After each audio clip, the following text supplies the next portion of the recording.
Hello, I'm Reverend Paul, and tonight we are going to have the gals ask me some questions. They're going to try to fool me.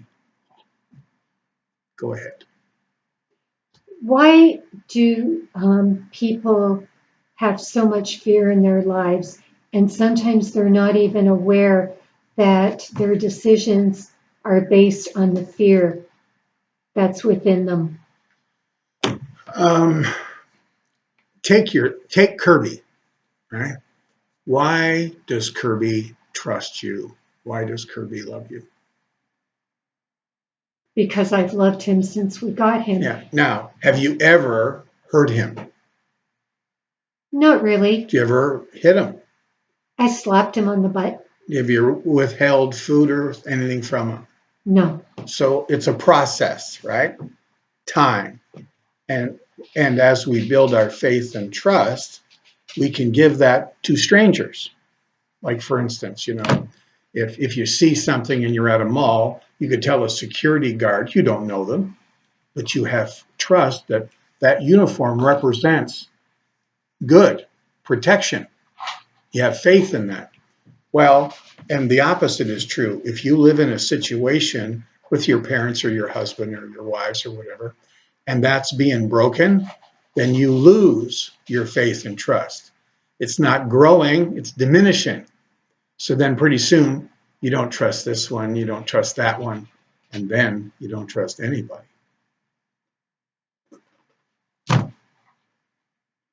And the opposite is true. If you share with people and they keep it between yous and the trust grows, the faith grows with that person, and the more people you add to that, and pretty soon your fear level is going away and your faith and trust is coming up. But we don't consciously practice doing these things. But the more we stop and listen to people and share with them, it's going to grow because that's the way God made it. Nothing we can do about that. How do we get rid of fear? By sharing. And by sharing it, what we're afraid of. What's that old saying? Most of the things you're afraid of never happen anyway. Right? Right. But would you agree that if as a child, let's say for the sake of argument, your parents weren't loving, they they didn't um, they didn't praise you, build up your self-worth. If anything, they tore Yeah. it down and made you feel that you were less than good, less than honest. How could you ever build up your self-worth coming from that kind of a childhood, that kind of environment? Well, and you're right. And that's exactly what happened to me. Okay? I didn't believe that other people would like me if they knew who I really was. I was always afraid, insecure. Right? I could work, I could make a living, but relationships, it was tough. And that's why when I was first married, it wasn't good. I could be a good provider, but there's a lot more to being a husband than providing. That's just one part. So how did you change that? Well, I went for counseling, and that didn't really work because it was a head thing, right? It was psychological. And my problem was faith and trust is spiritual. And that's why people don't get it today. They can go to psychiatrists, do whatever they want, and it doesn't get any better because it's a spiritual problem. So I went to Brentwood. Father Paul he was professor, counselor, father, everything. And he explained it to us very, very well over a long period of time that we had lost our ability to love. And love is everything. Because without that, it's just a drag. It's uphill all the way, and there's not a lot of fun. And of course, if you can't forgive, you cannot love. If you do not share, you cannot care. And if you cannot care, you can't love. It all goes back to it. That's why every video we ever will do, it'll have something about love in it, because it is the cornerstone of life and living. But in your particular case, you say that from a very early age, you lost your ability to trust anybody. You, how did you get to the point going to Brentwood where you realized that you had to open up to another human and about the deepest hurt, the darkest part of you that you really didn't want anybody to know about? How did you get to that point? Because it must have hurt you deeply. Well, it was, I often share this, thinking, just thinking your family doesn't love you is painful. It's really bad. But when you know they don't love you, it's debilitating. Absolutely. It's as bad as it gets because you internalize it. You don't feel that you're worthy of love. They don't care about you. It's not that they don't know how. So they could not give me what they did not have. But see, God made us to demand it, to crave it. We had no choice, right? So when I went there, the priest, they told me this, and I went and lived this program. And every day I shared with maybe a dozen men, every day, maybe more. We had 3 meetings a day. It was a spiritual boot camp. I can joke with guys. I say, you think the Marine boot camp was tough? You should have went to the one I did, eh? Because it was really tough. Because you were in darkness. You were practicing something you knew nothing about, which would be honesty. How long did it take you to confide? You know, Really I had no confide? idea tonight was going to be about me. You're asking me all these, so help me be patient with me. How long did it take? Well, I've been practicing now 35 years, and I'm still working on it. But the joy, I would say the first year was the worst. It got better.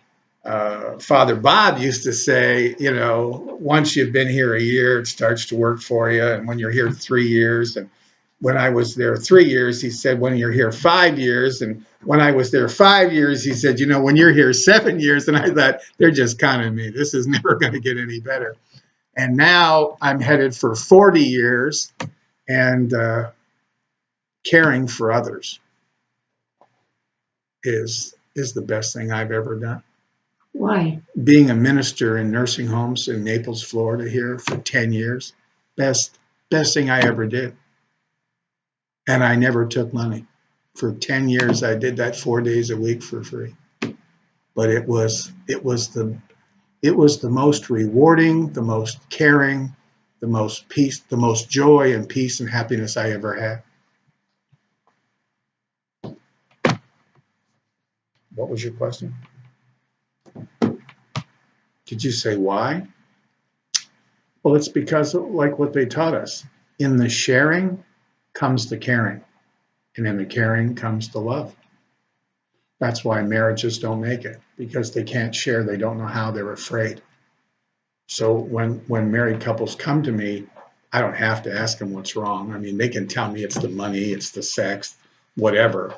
But at the end of the day, the woman will not have felt loved, and the man will not have felt respected. Every time, every time, every time. And they don't know how. You know, you go on any job, you know, whether you're a plumber or a heart doctor, it doesn't matter what you are. There's training. But what training is there for being a human being? An accepting, forgiving, loving human being. Who takes parental courses before they have a child? Not many. Who really takes sincere preparation for marriage? But our egos think, hey, I got this. I know how to do this. My parents taught me how to be a husband. Well, my dad knows he's been married 3 times. But we don't know. And what it is at the end of the day, and people all that if they listen to this, they'll be upset because people think they know how to love. They know how to forgive. So I guess the question you should be asking me, what is the true sign of love? What is the sign of the lack of love? Well, and here's the answer. If you know how in your house you are creating peace, you are creating joy, you are creating happiness. It's infectious if you know how to love. Rarely does anyone know how to love. They really don't. The human condition is selfishness. And self is the opposite of love. Love is giving, selfish is taking. Me, me, me. We're going somewhere, another couple, I'll drive. Are you driving because you want that responsibility so the other people don't have to be bothered? Or is it you want to be in control? You want to get there when you want to, you want to leave when you want to, you want to go wherever you want to. It's the freedom, eh? It's being able to give that up and accept. It's hard to do because we're not used to it. We're used to doing what we want when we want. Eh? Wife wants to go out for supper, fine, we'll go, as long as we're going where I want, as long as we get to order what I want.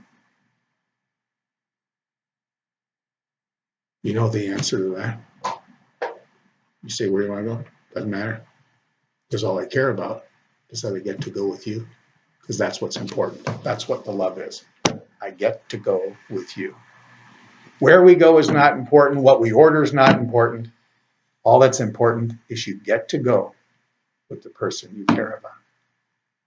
Because that's the joy. That's the peace. That's the happiness. So you believe that the more you share Oh, about your fears, oh, the more you're going to be able to let go of it over time, regardless of how deep and painful your situation has been. it's instantaneous. Uh, it's like grains of sand. Every time you share, you lose a little bit of your fear, your hurts, our secrets. We become what's that phrase we use? Prisoners. We're sick as the secrets Yes, we keep. yes, and we're prisoners to it. So if you think about it, if something you can't let go of, right? I don't know. Uncle Fred said, your breath is bad, or you can't cook. Who knows what it is? And you take it personal, right? Well, the next time he's there, you're not comfortable. So you're not yourself. You're not free.